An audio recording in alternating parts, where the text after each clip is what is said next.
Jak se proměnily české radiokomunikace za 60 let své existence? Co všechno kromě klasického vysílání v současnosti nabízejí? A jaké mají plány do dalších let? Nejen o tom budeme mluvit s generálním ředitelem českých radiokomunikací Milošem Mastníkem. Dobrý den. Dobrý den. A když se ohlédneme, české radiokomunikace slaví letos 60 let od svého vzniku. Jak před těmi 60 lety správa radiokomunikací vypadala? Co všechno zajišťovala? Kolik měla zaměstnanců? Ta firma vlastně zajišťovala pouze šíření terestriálního vysílání televizního a vysílání rádia. A lišila se vlastně tím, že na rozdíl od dneška, kdy už zdaleka nepotřebujeme k šíření vysílání tolik věží, tak historicky těch věží bylo 660. Všechny ty věže se musely obsluhovat, takže těch lidí bylo výrazně víc než dnes. A analogová technologie, která byla používána, tak zabírala vlastně veškerý prostor v těch velkých věžích, což dneska jsme někde úplně jinde. Vy jste říkal, že před těmi 60 lety správa radiokomunikací se zabývala vlastně jenom tím klasickým vysíláním, když to tak řekneme. Teď ten rozsah je daleko větší. Co zajišťují české radiokomunikace v současnosti? Je to tak. Logicky se můžete zeptat, co děláme se zbytkem těch věží, které nepoužíváme na šíření vysílání. Tak ty věže jednak pronajímáme mobilním operátorům pro jejich služby. Jednak, jak jsem říkal, ve věžích vznikla poměrně hodně prostoru, protože ta analogová technologie historicky zabírala hodně místa, takže třeba ten vzniklý prostor využíváme pro datová centra. Věže používáme nejenom pro mobilní operátory, ale připojujeme do naší sítě celou řadu ISP-ků, to znamená poskytovatelů lokálního internetu.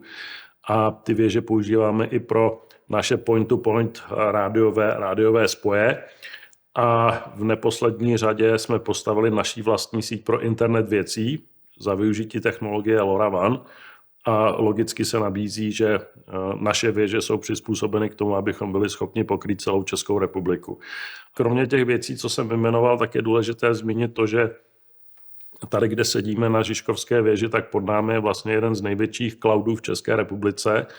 A ten cloud jednak podporuje technologicky vlastně nově televizní vysílání, protože my nejenom šíříme televizní vysílání vzduchem, ale poskytujeme službu OTT a HbbTV, což je vlastně ta červená tlačítka na ovladačích, kdy se divák může dostat do internetového prostředí toho poskytovatele obsahu.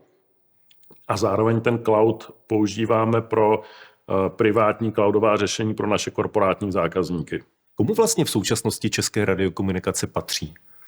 Jsme zhruba necelé 2 roky vlastněni investiční skupinou CDIL, což je Cordiant Digital Infrastructure Limited.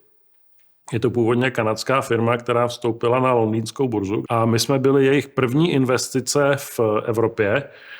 Následně oni vlastně ještě koupili naší sestru Emitel, což je firma, která distribuje televizní a rádiové vysílání v Polsku, a ještě mají jednu investici, což je Hudson Interexchange, to je nejvíce propojené datové centrum na Manhattanu.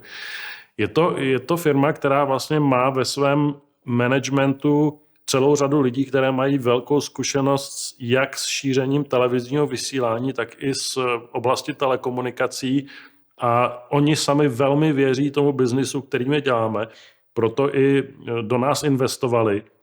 Když ty jednotlivé věci, kterými se české radiokomunikace zabývají, budeme brát postupně, začneme u toho, co bylo na počátku klasické vysílání. Není klasické vysílání, tedy digitální pozemní vysílání rádia a televize, a především té televize, v současné době už trochu přežitkem? No, my si to rozhodně nemyslíme a není to jenom o naší percepci, ale je to o faktech. Je potřeba si uvědomit, že v České republice pořád 53% diváků používá naší terestrickou platformu jako primární příjem televizního signálu. To znamená, ta penetrace je pořád velmi vysoká a zůstává vlastně nezměněná v posledních kvartálech. Žádným způsobem se ani neprojevil dopad přechodu na technologii DVB-T2.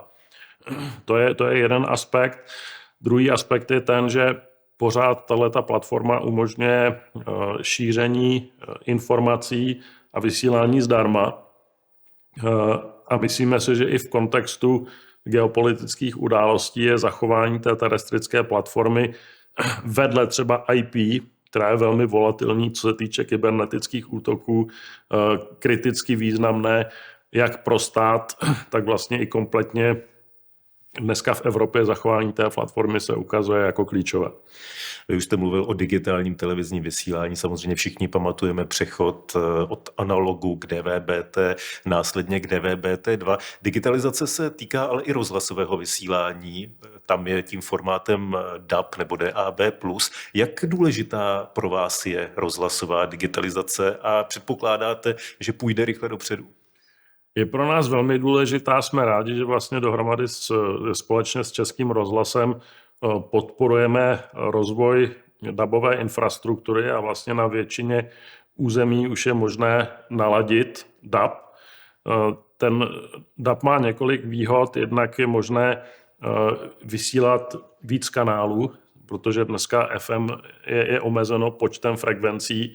DAB vlastně technologicky umožní rozšířit vysílání, to znamená, bude třeba možné zaměřit se podle jednotlivých skupin posluchačů. Druhá věc je, a to si myslíme, že je důležitý aspekt, DAB je zhruba 8krát energeticky méně náročný než třeba šíření FM vysílání, což v dnešní době si myslím je poměrně důležité a my se snažíme podpořit i prodej DABových přijímačů.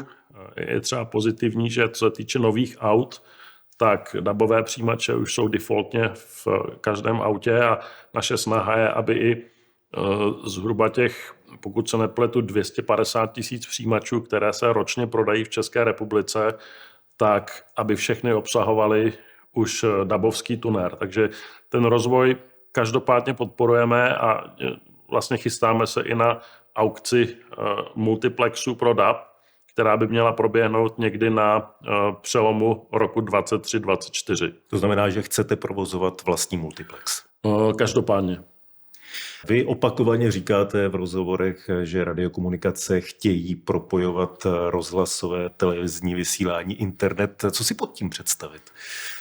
No tak já myslím, že jednoznačným důkazem toho je dnešní platforma OTT/HbbTV, kdy dneska už máme zhruba 1 300 000 až 1 400 000 televizí připojených k internetu. Tyto přijímače už jsou schopny vlastně využívat naší HbbTV platformu.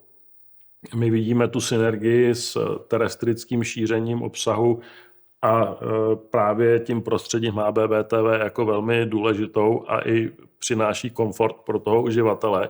Takže to je jeden z těch směrů, kterým jdeme.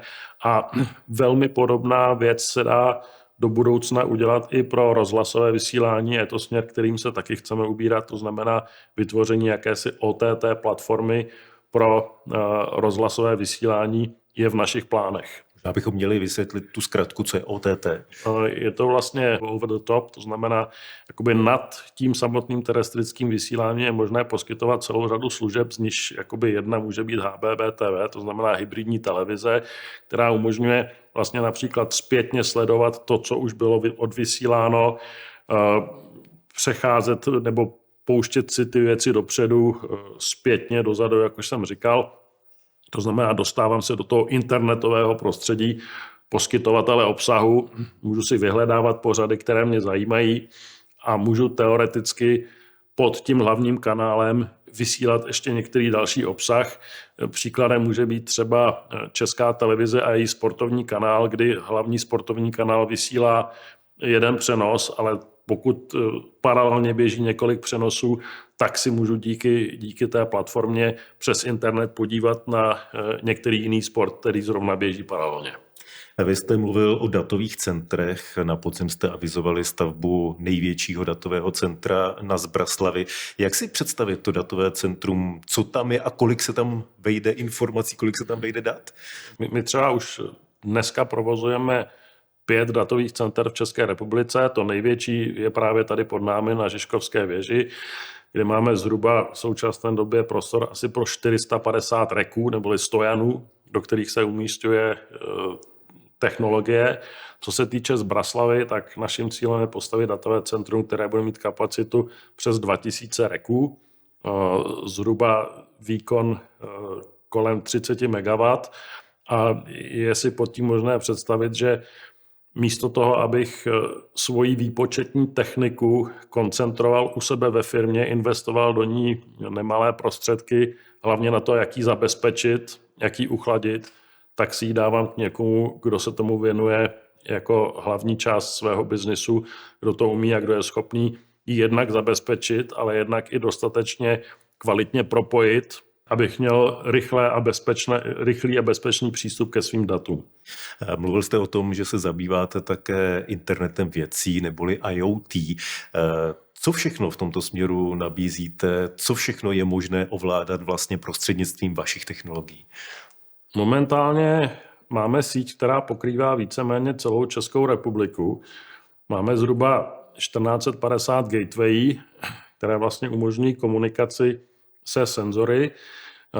Ty senzory mají oproti senzorům, které třeba používají GSM technologii, jednu velkou výhodu, a to, že využívají pásmo 868 MHz, které je určeno pro nízkorychlostní a nízkokapacitní datové přenosy. A díky právě této definici ty senzory dokáží bez externího napájení vydržet s baterkou řádově jednotky let. Některé ty senzory třeba 5 let dokáží takto fungovat. To znamená, co se týče instalace, je to velmi jednoduché. Primárně dneska největší počet senzorů, které máme v síti, se používají pro dálkové odečty. Voda, plyn, elektrická energie, ale jsou to i senzory, které třeba se používají ve zdravotnictví pro měření teplot v lednicích. Jsou to senzory, které se používají pro energetickou optimalizaci budov. Takže je to obrovská škála senzorů, které nacházejí uplatnění v různých oblastech vlastně podnikání. České radiokomunikace slaví 60 let od svého vzniku. Kdybychom se měli bavit o tom, jak bude vypadat telekomunikační trh za 60 let, tak to asi nemáme šanci cokoliv odhadnout. Tam asi naše představivost by nedosahovala. Ale dokážete si představit, jak budou vypadat české radiokomunikace třeba za 10 let? Tak my jednak věříme, že za 10 let pořád bude existovat ta terestrická platforma pro šíření televizního vysílání. Věříme tomu, že za 10 let bude velmi intenzivně rozvinutý DAB, co se týče rádia. U telekomunikačních služeb ten trend je vlastně směrem k softwarově definovaným sítím. Když trošku technologicky se na to podíváme, tak my vidíme, že standardní virtuální privátní sítě, třeba dřív stavěné na technologii MPLS, už dneska převažuje poptávka právě po SD-WAN, což je vlastně softwarově definovaná privátní síť, kterou ten klient má možnost v reálném čase si nastavovat tak, jak potřebuje. Takže je to posun k tomu víc klientovi nabízet určitou flexibilitu a vidíme tam i velmi důležitou synergii mezi jednotlivými službami, které historicky byly poskytovány třeba odděleně. Když dám konkrétní příklad, že ten klient nechce řešit, od koho si vezme propojení svých poboček, konektivitu, od koho si vezme výpočetní výkon, od koho si vezme storage, kam teoreticky uloží reky, chce to asi mít vyřešeno jako jeden celek a nad tím mít nějakou garanci, to znamená to SLA, jak se používá ten termín, to má někoho, kdo mu garantuje, že 99,99% času ta služba bude fungovat a nemusí se o ní starat. Možná ještě vidíme ten trend směrem k outsourcingu a k manažovaným službám, to znamená, pokud není IT a telekomunikace můj core business, chci mít někoho, kdo se mi o to kompletně postará, to si myslím, že ten směr je. Říká generální ředitel Českých radiokomunikací Miloš Mastník. Díky za rozhovor, nashledanou. Děkuju.